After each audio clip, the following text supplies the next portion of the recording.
Telangana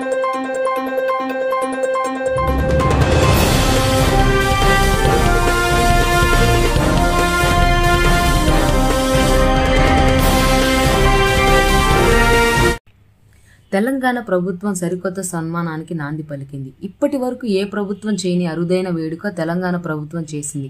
Padma award గ్రహీతలకు తెలంగాణ ప్రభుత్వం ఆత్మీయ సన్మాన సభను నిర్వహించి ఈ మధ్యనే కేంద్ర ప్రభుత్వం పద్మభూషణ్, పద్మ విభూషణ్ అవార్డును ప్రకటించిన విషయం తెలిసిందే.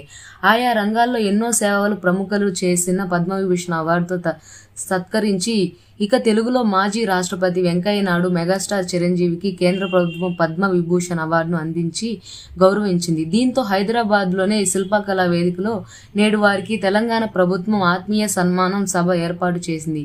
ఈ సన్మాన సభకు తెలంగాణ రాజకీయ నేతలతో పాటు పలువురు ప్రముఖులు హాజరయ్యారు.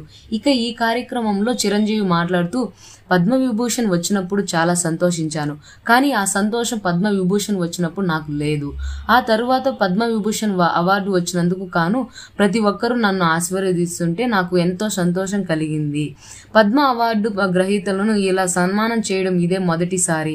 ఆ అవార్డు రావడం కన్నా రాష్ట్ర ప్రభుత్వం స్పందించి సత్కరించడం నాకు ఎంతో సంతోషాన్ని ఇచ్చింది.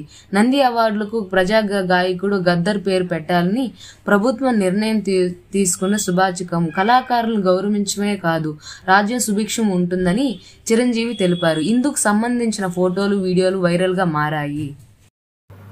ఈ వీడియో పూర్తిగా వీక్షించినందుకు ధన్యవాదాలు. ఈ వీడియో మీకు నచ్చినట్టయితే లైక్ చేయడం మాత్రం మర్చిపోకండి. కామెంట్ చేసి మీ యొక్క వాల్యుబుల్ ఇన్ఫర్మేషన్ని మాకు తెలియజేయండి. షేర్ చేసి మీ ఫేస్బుక్, వాట్సాప్, ట్విట్టర్ కమ్యూనిటీకి మా వీడియోని పంచుకోండి.